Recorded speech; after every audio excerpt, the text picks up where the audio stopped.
మన దేశంలో అనేక సార్లు ఉగ్రవాద కార్యక్రమాలు జరిగాయి. ఒకటి కాదు, రెండు కాదు, దశాబ్దాలుగా మనం ఉగ్రవాద కారణంగా మన దేశం బలవుతూ వస్తూ ఉంది. ఒక జమ్మూ కాశ్మీర్లోనే 46,000 మంది ఈ యొక్క పాకిస్తాన్ ఉగ్రవాద కార్యక్రమాల కారణంగా కానీ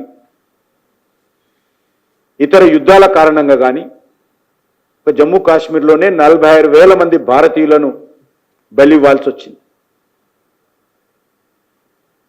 మన హైదరాబాద్ నగరంతో సహా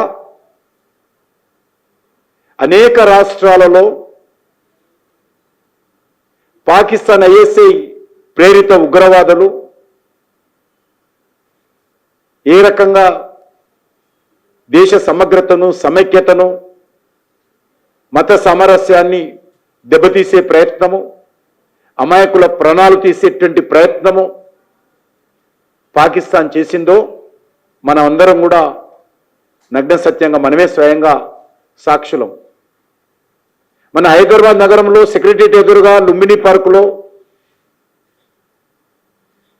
ఏ రకంగా బాంబు పేలులు చేశారో, అదే రోజు కోటిలోని చాట్ బండార్లో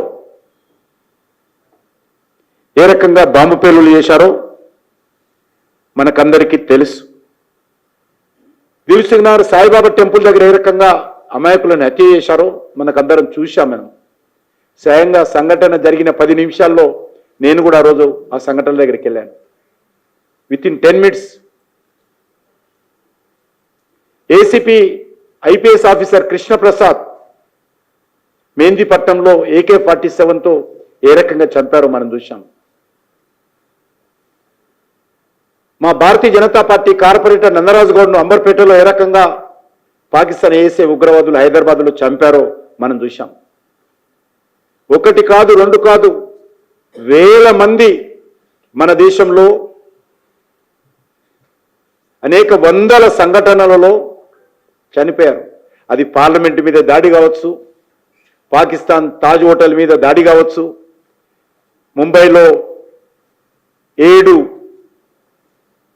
నడుస్తున్నటువంటి లోకల్ ట్రైన్లను ఒకే టైంలో పేల్చివేయడం కావచ్చు,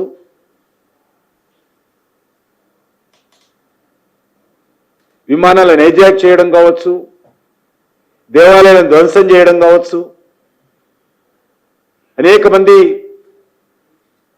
మన దేశ భద్రతా సిబ్బందిని పొట్టన పెట్టుకోవడం కావచ్చు, అనేక సంఘటనలు చూశాం. కానీ మనం ఏం చేసేవాళ్ళము? గులాబీ పువ్వు పెట్టి క్యాండిల్స్ వెలిగించేవాళ్ళము.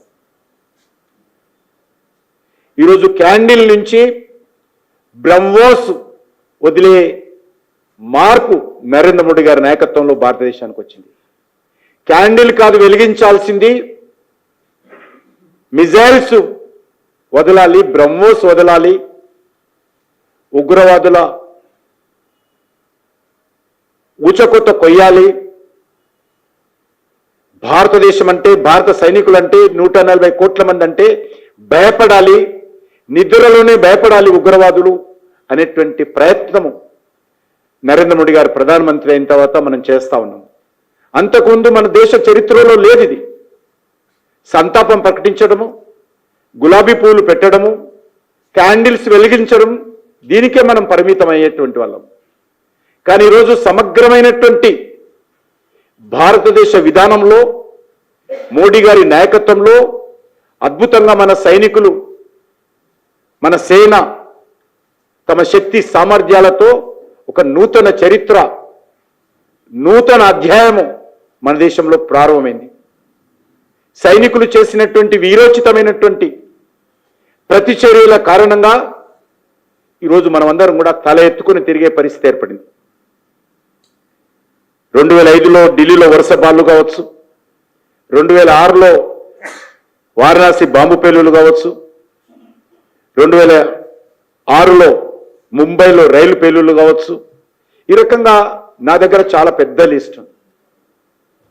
ఆ రకంగా అనేక దశాబ్దాలుగా మనము పాకిస్తాన్ ఉగ్రవాద కారణంగా అనేక రకాల బలయ్యాం. లక్షల కోట్లు ఖర్చు పెట్టుకున్నాం. వేలాది మంది ప్రాణాలు కోల్పోయాం. అభివృద్ధి ఆగిపోయింది. అనేక రకాల నష్టపోయాము. కానీ క్యాండిల్ లైట్లకు మాత్రమే పరిమితమయ్యేటువంటి వాళ్ళం. గులాబీ పూలకు మాత్రమే సరిదిద్దుకునేటువంటి వాళ్ళం. కానీ ఈరోజు